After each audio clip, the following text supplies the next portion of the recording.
If you have rounded shoulders, you've probably been told to do exercises to stretch your pec like a doorway stretch or squeeze your shoulder blades together with band pull aparts. But what if I told you that doing bicep and tricep exercises actually fixes your posture better and maintains it for a longer period of time? So in this video, we're going to talk about a couple arm exercises in order to restore your posture, why it happens, why it's more effective, and how we can program it more effectively to maintain your posture. Hi, I'm Alex Zephyr, founder of Resilient Training and Rehab, and I've helped thousands of coaches and clinicians get faster and more consistent results with their clients. Let's get into it. Before we get into the exercises and what the bicep and tricep actually do, let's talk about why rounded shoulders happen in the first place. So what tends to happen is we've got tension on the front and the back part of the rib cage. And when that squeezing happens, the shoulder blade has to go somewhere. So it's going to go up and over because that's the only space that it has access to. It doesn't have space in the front anymore. It doesn't have space in the back. So then it starts to ride up and over. And with these kind of people, you'll start to see this winging scapula. So you'll see the shoulder blade moving away from the spine. And you'll also see the shoulder look a little more rounded forward, maybe even the arm going out towards the side. And so when this happens again, I'm going to be missing shoulder flexion, shoulder extension, and external and internal rotation. So just full shoulder mobility I'm going to be missing. So what we can do now is we can start to understand what arm training actually does in order to open these spaces up. So if we want to overcome this rounded shoulder, we have to open up the space in the front and the back in order to reinforce a better scapular position to allow for the arm to move more effectively. And so the rule of thumb is that the tricep exercises are going to improve more of the front part of the chest, whereas the bicep exercises are going to open more of the space between the shoulder blade and the spine. If we can open this space, this is when the scapula can come back and into a good resting position on the rib cage, which allows for more shoulder mobility to happen. So when I'm trying to reverse engineer this, I usually like to go open up the front first and then open up the back. But even the positions that I do are still reinforcing opening up the front and back simultaneously so that I'm not just squeezing my shoulder blade on one side to open up the front or collapsing my chest to open up the back. I need to keep both these spaces open. So let's first talk about the triceps. So there are three different tricep muscles, which is why it's called tri, as in three, and then ceps as being muscle. And the most important one to consider is actually the long head of the tricep. And this muscle will cross the shoulder and attach towards the shoulder blade. So this long head tricep is involved in, of course, extending the elbow, just like the other triceps, but it's also involved in extending the shoulder. And if it extends the shoulder, it also has an influence on how the shoulder blade moves. So as I extend the shoulder, I'm going to also create this rotation of the rib cage towards the right.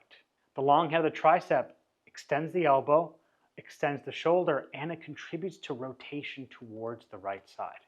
So this is beneficial because if I turn towards the right, in previous videos we've talked about thoracic mobility, we will start to open up the back side of the rib cage. But because the arm is in front and because of the position of my arm being more internally rotated, that is going to naturally open more of my chest. So when we do these tricep exercises, we need to create a position where we're getting that long head to work in order to open up the back, but the action of the weight and the elbow is going to reinforce this space opening. So one of the exercises I really like to do is this bent over tricep extension where I'm keeping my elbows locked. So for this tricep extension, we can use the rope as long as we hold the rope apart. What's preferable is actually the triangle bar to keep our elbows a little bit wider. Because again, if I've got this rounded shoulder, I'm not going to be able to bring my elbow in tight. You're going to start to see that this is going to start to crunch. So instead, if I get my elbows out to the side slightly, I'm going to create better separation between the sternum or the chest bone and the arm. So I'm not just collapsing. And by being in this position, I'm going to get a little bit more of that long head of the tricep. And by being in this position, we're also going to reinforce a better shoulder position to allow for a little more shoulder extension. The other thing that we can also do to make this even more effective is, let's say I've got a left shoulder that's more rounded forward than the right. What I can do in order to open up this back side like we talked about is I can step on top of something. So when I'm doing the tricep extension, I now have my left foot on top of the stepper. And when I'm bent over, I'm going to get this rotation of my hips and my rib cage towards the left because it's more elevated. So when I'm doing this, I like to get somebody to bend over. I don't like bilateral stance or 2 feet together. I like more of this kickstand position. I then get them to pull their elbows down. So I don't want them to go like this with the movement. I want them to keep their elbows in the position. And then what I like to cue them is to think like my arm is underneath your elbow, or you have a ground, or you have the ground underneath the elbow. Now I want you to push away from the ground so you can see how much length I get through my back. So keep that back open. Then in this position, I'm going to keep my elbows where they are, and I'm going to breathe out as I pull the cable down. And I'm going to breathe in as I come up. So I'm not going to let my arms move. They're going to stay here, reaching. Breathe out. Reaching the elbows. Breathe out and pull. And this is going to help, again, open up the back as well as open up the front part of the rib cage so I get that shoulder to be in a better position. Now we've done the tricep in order to open up the front. Now we have to start to really reinforce opening up the backside. So again, in order to open up this backside, we need to separate the shoulder blade from the spine. And we need the shoulder blade to tilt back a little bit more. Because again, if the shoulder blade is going up and over, then this backside is going to be pushing forward. So we now have to tilt the shoulder back and then drop it. And that's what's going to really help. That's what the bicep curl is going to really help with. The long head of the bicep is going to cross the shoulder on the front part, and that is going to help with shoulder flexion. So as I mentioned with the tricep extends the elbow, but extends the shoulder. The bicep does the opposite. It's going to flex the elbow, and it's going to help with flexing the shoulder. And you could see what happens to the shoulder blade as I flex it. We're going to get that motion back of that scapula. So we're going to create that space in the back by having the elbow in front. That's going to cause my rib cage to have to turn back into the side, which now brings the shoulder blade and the rib cage closer together, which is exactly what we want.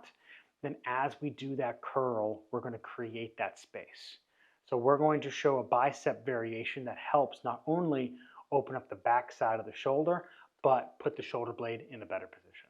So we're going to use a preacher cable curl. The reason why I like using a cable is because the cable is going to pull me towards it. So now I have to lean back against it. So the dumbbell is going to pull me straight down towards the ground. So now I have to automatically lift back against it. The problem is some people who are very stiff, they don't have the ability to shift back into their rib cage like the cable would promote. So I prefer starting with the cable, and then you can progress to dumbbells or machines.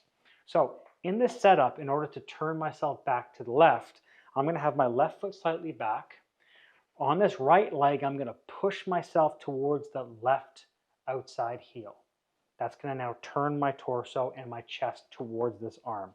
I'm going to open up this palm, and I can make this rotation even better by reaching underneath. I'm going to take a big breath in, feel a big stretch in that left upper back, breathe out, curl.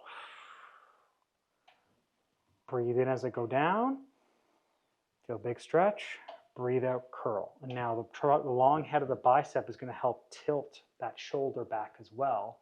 And then the cable and the breath is going to start to open up that back side of the shoulder, thereby reinforcing the space between the shoulder blade and the spine. So as you can see, arm training can actually restore posture a lot better than your traditional stretches. Your stretches don't appreciate the space that you're trying to create or why that rounded shoulder happened in the first place. It's just chasing symptoms. So in this video, we talked about 2 different arm exercises that help restore the position of the rib cage and the shoulder by thinking about it from an inside out perspective. Instead of thinking about the muscles on the outside and trying to stretch them open, we're thinking about how can we expand the rib cage in a certain way in order to put the shoulder in a better position. and then using training in order to reinforce it. This is exactly why I put my rebuild blueprint together. It's a strength program that helps restore compensations and posture, trying to teach people how rehab or even fixing posture can happen while you're training. And so that is exactly what I try to do, is try to show people how training actually fixes compensation and training is rehab. Thank you so much for listening. I hope you found this valuable. And if you did, don't forget to like, save, and subscribe, and I'll see you next time.